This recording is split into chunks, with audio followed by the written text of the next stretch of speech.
काँग्रेस पक्षात सध्या काही मोजकेच आक्रमक नेते पाहायला मिळतात.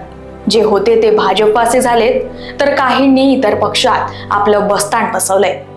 मात्र ठामपणे आणि आक्रमक भूमिका मांडणारे विदर्भातील नेते म्हटलं तर आपसूक तोंडात नाव येतं ते म्हणजे विजय वडेट्टीवारांचं.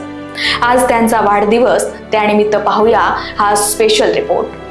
राजकारणातला वाघ, कार्यकर्त्यांचा भाऊ, गोरगरिबांच्या मदतीचा हात, गरजूंचा मसीहा अशी त्यांची ओळख.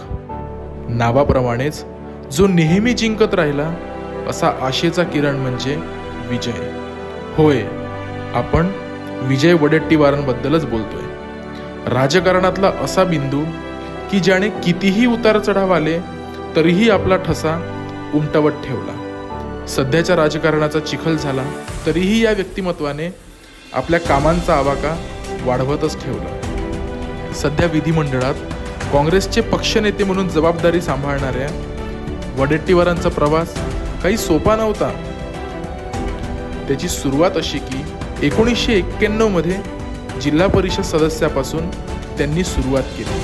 त्यानंतर युती सरकार असताना वनविकास महामंडळाचं चेअरमॅन पद त्यांच्या पदरी पडलं. इथून खरी त्यांच्या राजकीय आयुष्याची सुरुवात झाली. मग 1998 साली विधान परिषदेचे सदस्य ते 2004 साली चिमूर विधानसभेतून आमदारपदी. त्यांच्या कामांचा धडाका लक्षात घेता 2010 साली पुन्हा एकदा अशोक चव्हाणांच्या मंत्रिमंडळात राज्यमंत्रीपदाची जबाबदारी त्यांनी काटेकोरपणे पार पाडली. 2014 मध्ये मात्र मतदारसंघ बदलला, तरीही वडेट्टीवारांनी मोठं मताधिक्य मिळवत पुन्हा विजय मिळवला.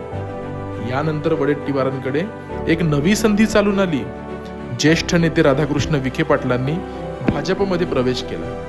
त्यामुळे त्यांच्याकडे असलेलं विरोधी पक्षनेते पद वडेट्टीवारांकडे आलं. त्यामुळे काँग्रेसमध्ये आणि राज्याच्या राजकारणात वडेट्टीवारांची उंची ही अधिक वाढली.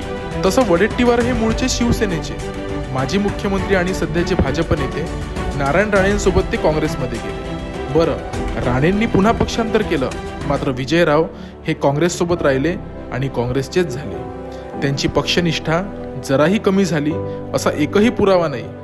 जेलमध्ये जाईल पण भाजपात जाणार नाही असं ठासून सांगणारे वडेट्टीवार राज्याच्या राजकारणाचे आणि ओबीसी नेत्यांचे केंद्रबिंदू ठरले. त्यांच्याकडून समाजकारण आणि राजकारण गेल्या अनेक दशकांपासून घडत आहे. त्यांना वाढदिवसाच्या आम्ही मनपूर्वक शुभेच्छा देतो. ते स्वस्थ आणि निरोगी राहो अशीच आमची सदिच्छा.